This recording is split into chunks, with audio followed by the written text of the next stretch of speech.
Millionaire rejects his daughter. Years later, he needs a transplant, and she's the only match. In the late 1990s, Julian Pierce was the picture of burgeoning success in the heart of Chicago's booming tech scene. Young, sharp, and driven, he had co-founded a financial technology startup, Innovate Financial, that was rapidly gaining traction. His life seemed impeccably curated. A sleek condo overlooking Lake Michigan, a growing reputation in the industry, and a beautiful family. His wife, Clara, a former art gallery assistant with a warm smile and gentle nature, managed their home and cared for their bright-eyed, 5-year-old daughter, Lily, a child with her father's determined chin and her mother's kind eyes. To outsiders, and even often to Julian himself, it was the perfect American dream taking shape. Julian thrived on control.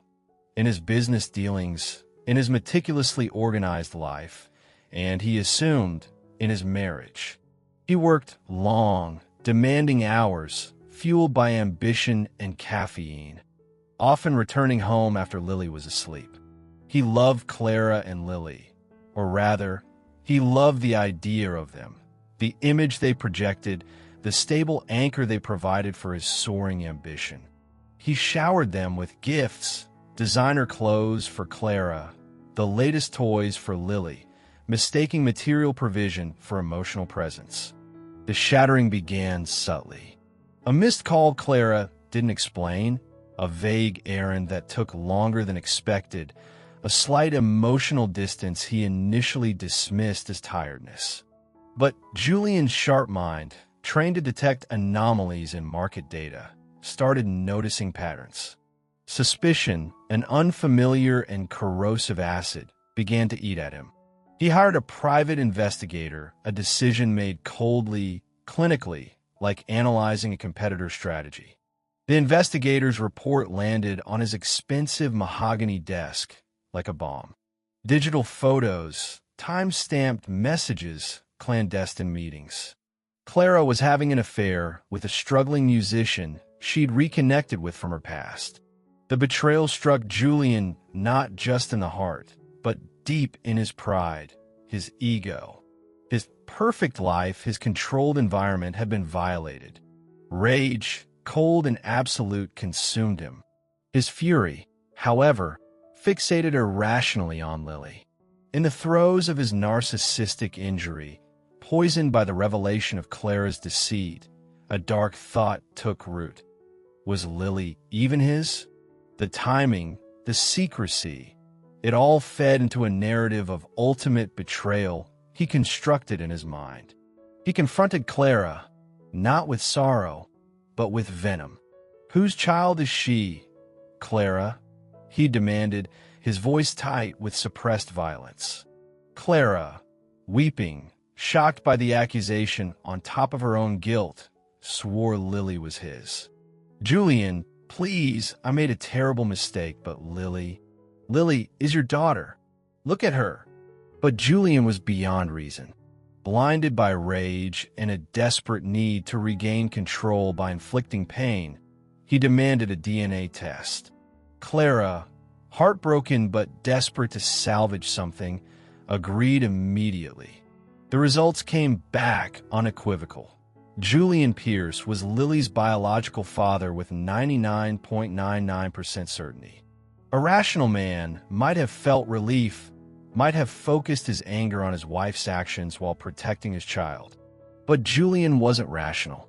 The scientific proof felt like another layer of deception, somehow manipulated, or perhaps simply irrelevant in the face of Clara's betrayal.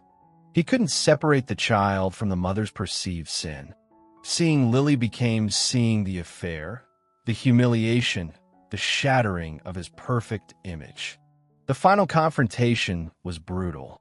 He stormed into the pristine, white nursery where Clara was trying to comfort a confused and frightened Lily. "Get her out of my sight," Julian roared, his face contorted. "I don't care what that paper says. She's a product of your lies." "Julian, no. She's just a child. Our child. Clara sobbed, shielding Lily. She's nothing to me, he spat, the words echoing cruelly in the bright room. I want you both out. Now. I never want to see her face again. He was merciless in the divorce. His high-powered lawyers steamrolled Clara's representation. He hid assets, minimized alimony and child support to the bare legal minimum, leveraging Clara's guilt and emotional devastation against her. She lacked the resources and the fight left in her to contest him effectively. Julian kept the condo, the stocks, the burgeoning fortune. Clara and Lily left with a few suitcases, a meager settlement check, and the clothes on their backs. They moved into a cramped, one-bedroom apartment in a rundown neighborhood miles away from the glittering lakefront. The shock was immense. Clara, who hadn't worked formally since marrying Julian, struggled to find employment beyond low-wage service jobs.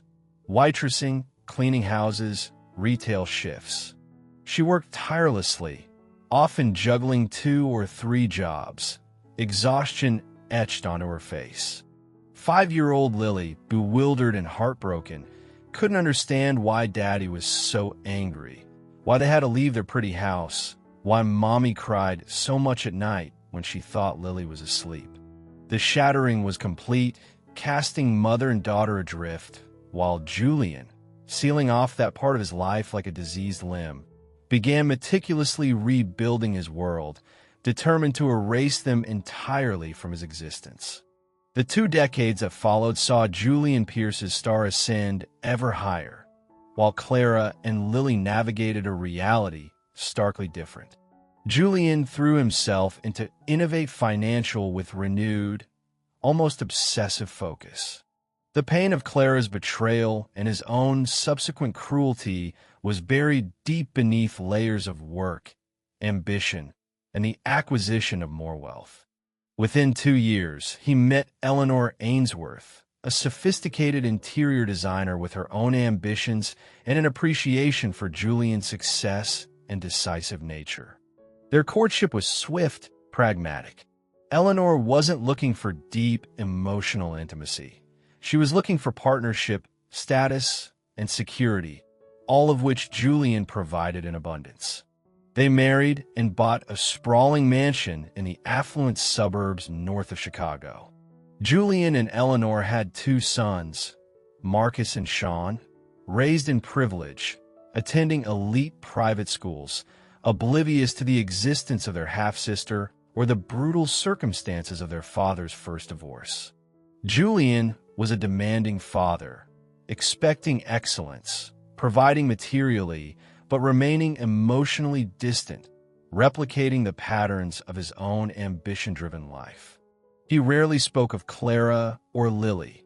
To his new family, his life had begun when he met Eleanor. Innovate Financial went public, making Julian a multimillionaire many times over. He sat on boards, donated conspicuously to prestigious charities, though never those helping single mothers or alleviating poverty, and cultivated an image of a powerful, self-made titan of industry.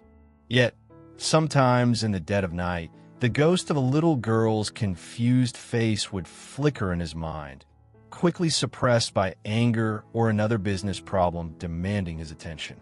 Meanwhile, life for Clara and Lily was a constant struggle. Clara worked relentlessly, her hands rough, her body aching. She sacrificed everything for Lily, ensuring she had decent clothes for school, enough food, and, above all, a sense of being loved fiercely. She rarely spoke ill of Julian to Lily, shielding her daughter from the full extent of his cruelty, instead instilling in her values of compassion, resilience, and the importance of education as a way out. "We look after people, Lily Bug," she'd say, tucking her in at night. "Even when it's hard.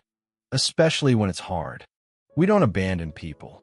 Lily grew up quickly, shouldering responsibilities beyond her years. She saw her mother's exhaustion, the worry lines deepening around her eyes. She learned to cook, clean, and budget. She excelled in school, driven by a fierce determination to build a better future for them both, to make her mother proud. The phantom ache of her father's rejection never fully disappeared, fueling a quiet anger but also a deep empathy for others who struggled. Witnessing her mother's physical decline due to years of relentless hard labor and stress, Lily felt drawn to healthcare. She volunteered at a local clinic during high school and found her calling. Nursing felt like a way to channel her empathy, her desire to care for others, inspired by her mother's unwavering, sacrificial love. She earned scholarships and worked part-time jobs to put herself through nursing school at a city college. Just as Lily was entering her final year, Clara's health, worn down by decades of unrelenting toil and perhaps a broken heart, finally gave out. A sudden, massive heart attack took her at the age of 52. Lily, barely 20, was devastated, left utterly alone with her grief and the crushing weight of her mother's absence. The loss solidified Lily's resolve. She graduated top of her class, passed her nursing boards, and secured a position as a registered nurse at Chicago General Hospital, one of the city's major public medical centers. She was known for her competence, her calm demeanor under pressure, and her quiet compassion towards patients, especially those facing difficult circumstances. She lived modestly in a small apartment, filled mostly with her mother's worn furniture and photographs. She rarely thought of Julian Pierce, the millionaire father who had discarded her like unwanted baggage. He belonged to a different universe, a past she had survived, not thanks to him, but because of the incredible strength and love of the mother he had also abandoned. Her path was her own, forged in hardship, defined by resilience and the enduring echo of her mother's words. We don't abandon people. Julian Pierce, at 55, stood at the pinnacle of his career. Innovate Financial was a dominant force. His personal wealth was staggering, and his name commanded respect and perhaps fear in Chicago's business circles. He had everything he thought he wanted: power, influence, a perfectly curated second family, a life insulated by layers of luxury. But his body, long neglected in favor of relentless work, fueled by expensive steaks, fine scotch, and chronic stress, began to betray him. It started with fatigue he couldn't shake, then jaundice tinging his skin and eyes, abdominal swelling he tried to ignore.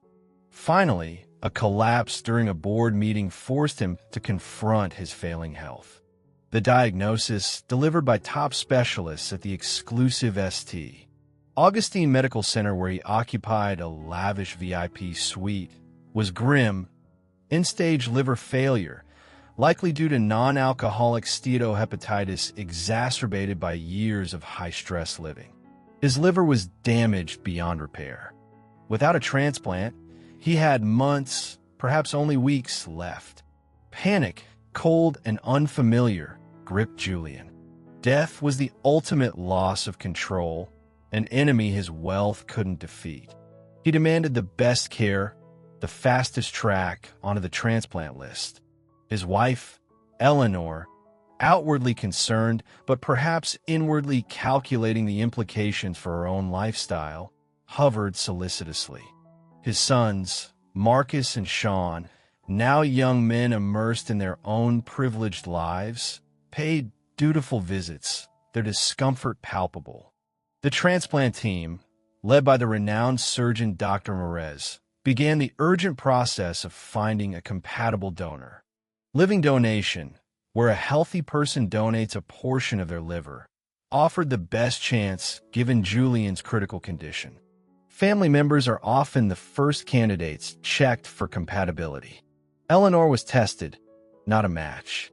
Marcus, his older son, hesitated but agreed, not a match. Sean, the younger, reluctantly underwent the tests, also not a match. Days bled into weeks. Julian grew weaker, his skin yellower, his mind clouded by toxins his failing liver couldn't filter. The immense fortune, the powerful connections, none of it mattered as he lay tethered to machines, staring at the ceiling of his luxurious prison. Desperation gnawed at him.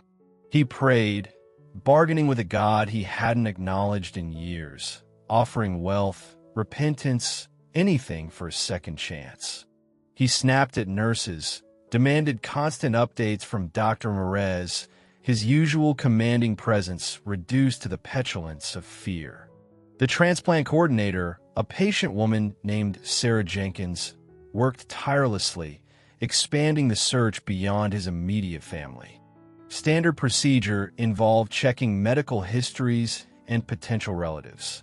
Julian, initially resistant to dredging up any part of his buried past, finally relented in his desperation when Sarah gently pressed for details about any other biological relatives. He provided the bare minimum: Clara's full name, Clara Rossi before marriage, her approximate age if alive, and the name of their child, Lily Pierce. He offered no context, no admission of their estrangement. Sarah and her team went to work cross-referencing databases, public records, professional registries. It took time, diligent searching through layers of bureaucracy and privacy regulations. Then, one afternoon, Sarah entered Dr. Merez's office, holding a file. "Doctor," she said, her voice holding a note of cautious excitement, "I think we found one. A potential match. High compatibility score based on the preliminary data we could access." Dr. Ramirez looked up. "Who is it?" Sarah took a breath. "Her name is Lily Pierce. Age 25. Registered nurse at Chicago General. Listed as the daughter of Julian Pierce and Clara Rossi Pierce, deceased."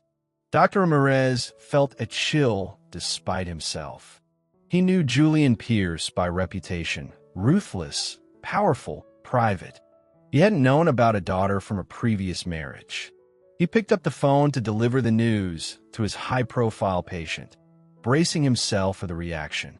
He found Julian staring blankly at the television, the flicker reflecting in his jaundiced eyes. "Mr. Pierce," Dr. Ramirez began carefully, "the transplant team has identified a potential living donor, someone with a very high compatibility match." Julian's head snapped around, a flicker of hope in his eyes. "Who? Who is it?" Dr. Ramirez paused, choosing his words. "It's your daughter, Mr. Pierce. Lily Pierce." The name hung in the sterile air. Julian stared, his mouth slightly open, color draining from his already sallow face. Lily, the daughter he had cast out. The face he hadn't seen in 20 years. Memories flooded back.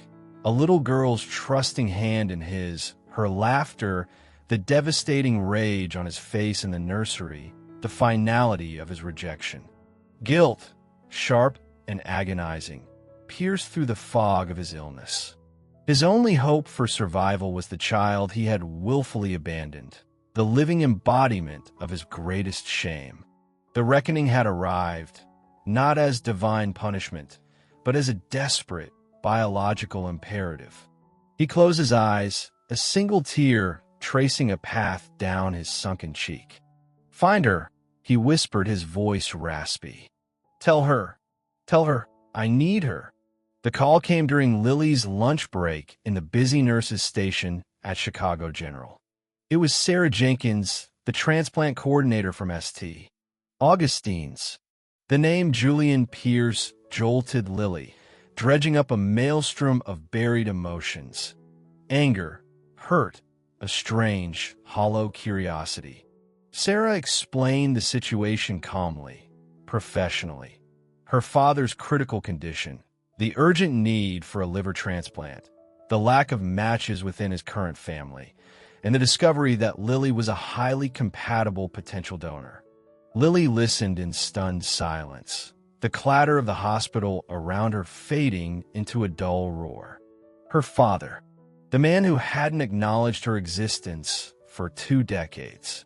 Now he needed her, needed a piece of her body to save his life. Irony, bitter and sharp, flooded her senses. She thought of her mother, of the years of struggle, of Clara's premature death fueled by hardship and heartbreak. Why should I? The question slipped out, colder than she intended. Sarah Jenkins, experienced in navigating complex family dynamics and medical crises, didn't flinch. MS. Pierce, no one is pressuring you. This is entirely your decision. We are obligated to inform potential matches. If you're willing, the next step would be comprehensive testing and counseling to ensure you fully understand the risks and implications of living donation. If not, we respect your choice completely. Lily ended the call, her hand trembling slightly. She spent the rest of her shift on autopilot, her mind racing. Donate a part of her liver to the man who had shattered her childhood and broken her mother? It felt unthinkable. Yet, her mother's voice echoed in her memory. We don't abandon people. Was this a test? A chance to rise above his cruelty? Or was it simply enabling a man who deserved consequences? As a nurse, she valued life, understood the gift of organ donation. But this wasn't an anonymous recipient. This was Julian Pierce. After a sleepless night wrestling with her conscience, anger, and a complex sense of duty inherited from her mother, Lily made a decision. She called Sarah back. "I'll come in for the testing," she said, her voice steady. "But I make no promises about donation."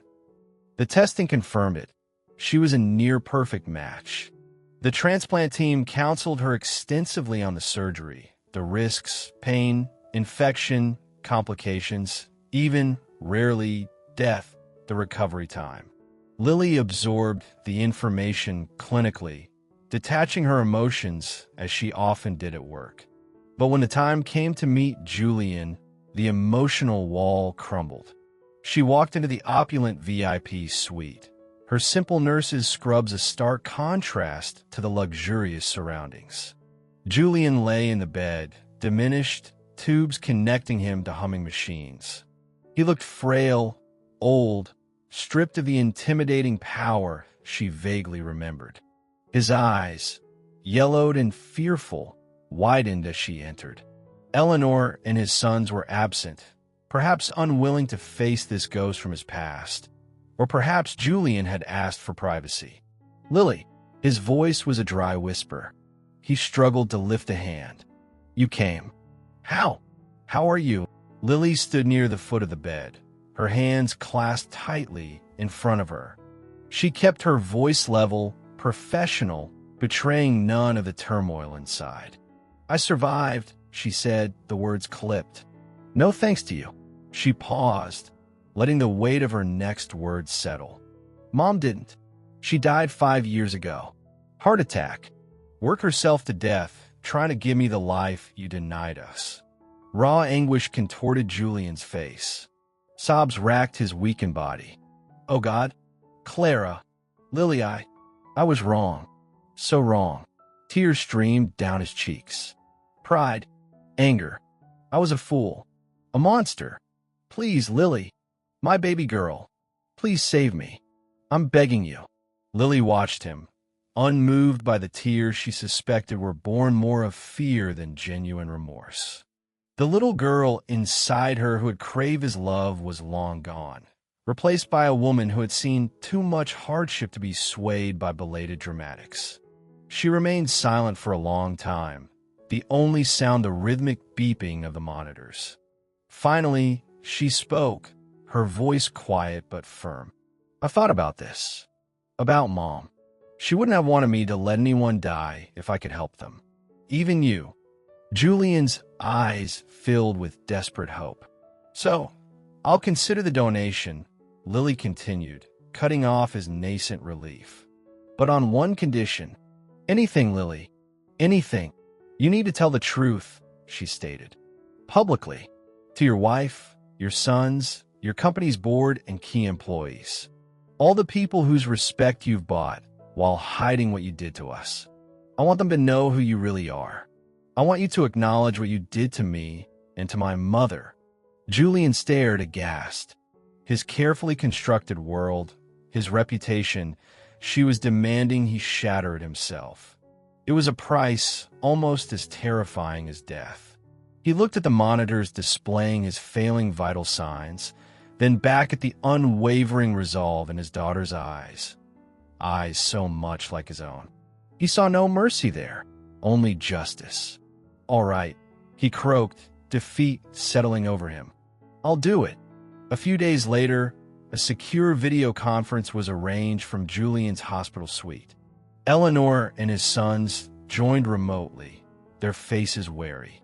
Key executives and board members from Innovate Financial logged in, expecting a health update or instructions. Julian, propped up in bed, looking gaunt and frail, took a shaky breath. He started haltingly. Then his voice cracked with emotion, shame, fear, and perhaps a kernel of genuine regret. He confessed everything. The affair, the DNA test he ignored, the brutal rejection of his 5-year-old daughter, the abandonment of her and her mother, leaving them in poverty while he built his empire. He admitted his cruelty, his pride, his profound failure as a father and a human being. "My daughter, Lily," he choked out, tears flowing freely now.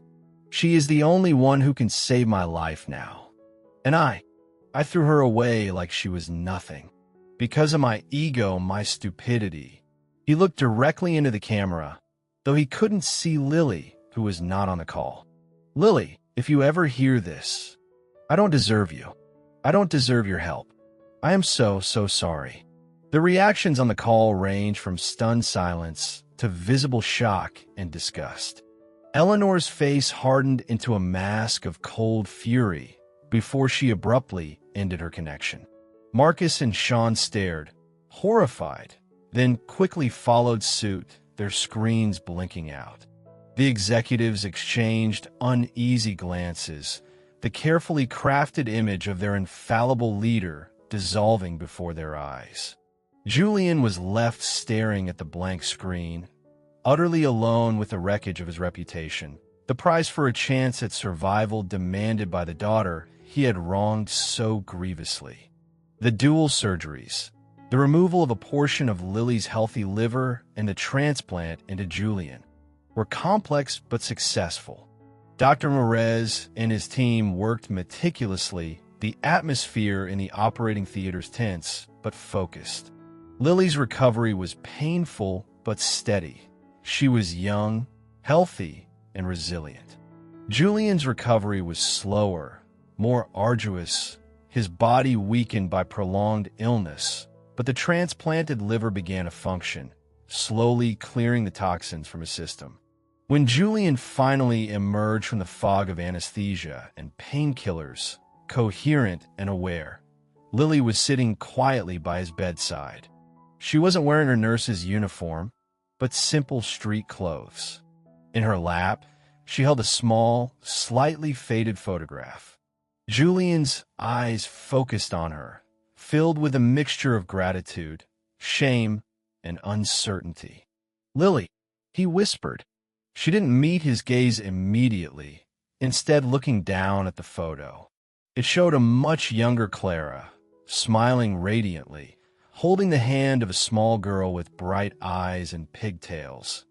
Lily, age 4 or 5, before the shattering. "Mom kept this," Lily said softly. "Even after everything. She always hoped." Her voice trailed off. She finally looked at him, her expression calm, resolved. "The doctors say the transplant was successful. You have a second chance." She placed the photograph gently on his bedside table. "This is for you, to remember her, and maybe to remember what you threw away." She stood up. "This is the last time I will see you, and the last time I will call you Dad." The words were delivered without malice, simply as a statement of fact. "Live well. Try to be a better man with the time you've been given." Julian struggled to sit up, desperate. "Lily, wait." I want to provide for you. I instructed my lawyers. Half of my assets. It's yours. It's the least I can do. Lily held up a hand, stopping him. I don't want your money, Julian. Using his first name was another quiet severance. I learned to survive without it. I built my own life. She paused. Then a new thought seemed to strike her. But Mom would have wanted something good to come from this. She met his pleading eyes. I will accept the money, she clarified, seeing his flicker of hope, but not for me. I'm going to use it to start a foundation. In her name, the Clara's Hope Foundation. It will help single mothers, women struggling like she did, give them resources you denied her, job training, childcare assistance, emergency housing. Julian could only nod, tears blurring his vision. It was another form of justice, turning his guilt money into a tribute to the woman he destroyed. Lily turned and walked towards the door. She didn't look back. Julian watched her go, the weight of his past actions, the consequences of his choices, settling upon him more heavily than his physical recovery. He had his life back, but he had lost everything else. His second family, Eleanor, filed for divorce soon after. Marcus and Sean kept their distance. His reputation and any chance of reconciliation with the daughter who had saved him. Julian recovered physically, leaving the hospital months later a changed man. Humbled, broken, and utterly alone in his suburban mansion, its echoing silence a constant reminder of his losses. The vast wealth he possessed felt meaningless, tainted. He followed Lily's foundation from afar, watching as Clara's hope grew, genuinely helping women escape cycles of poverty and hardship. Driven by a need he couldn't quite articulate, Julian began volunteering there. Anonymously at first, he used a different name, dressed down, and worked in the background, stocking shelves in the food pantry, serving meals during community dinners, cleaning up afterwards. He found a strange solace in the simple, manual tasks, in contributing something tangible, however small, without expecting recognition. It wasn't about seeking forgiveness. It was about atonement, about living in the shadow of his past deeds and trying, in some inadequate way, to balance the scales. He did this quietly for several years.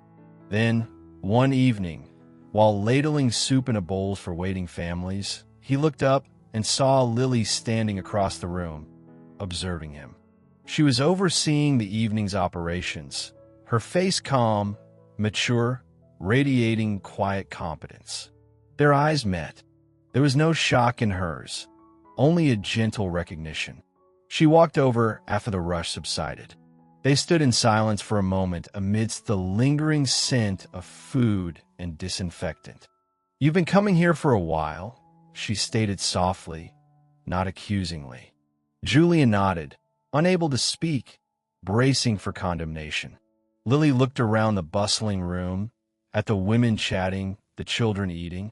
She would have liked this, Lily murmured, her gaze distant for a moment. Then she looked back at Julian, a flicker of something unreadable in her eyes. Not forgiveness, perhaps, but understanding. "Mom would forgive you, you know. She had a bigger heart than either of us." Tears welled in Julian's eyes again, but these were different. Tears of profound sorrow, not self-pity. "But you don't have to, Lily," he whispered, finally understanding. "You taught me that. Forgiveness has to be earned, and some things can't be undone." Lily gave a small, almost imperceptible nod. She didn't offer false comfort or absolution. She simply acknowledged his truth. Without another word, she turned and walked back to her duties, leaving Julian standing alone, yet somehow less adrift. He knew he would never reclaim what he had lost, could never erase the pain he had caused. But in saving his life, Lily had done more than just give him time. She had forced him onto a path of difficult self-awareness. His atonement wouldn't bring reconciliation, But perhaps, in serving the memory of Clara through the foundation bearing her name, he could live out his remaining days with a measure of purpose, forever shadowed by regret, but guided by the harsh grace of the lesson his abandoned daughter had taught him.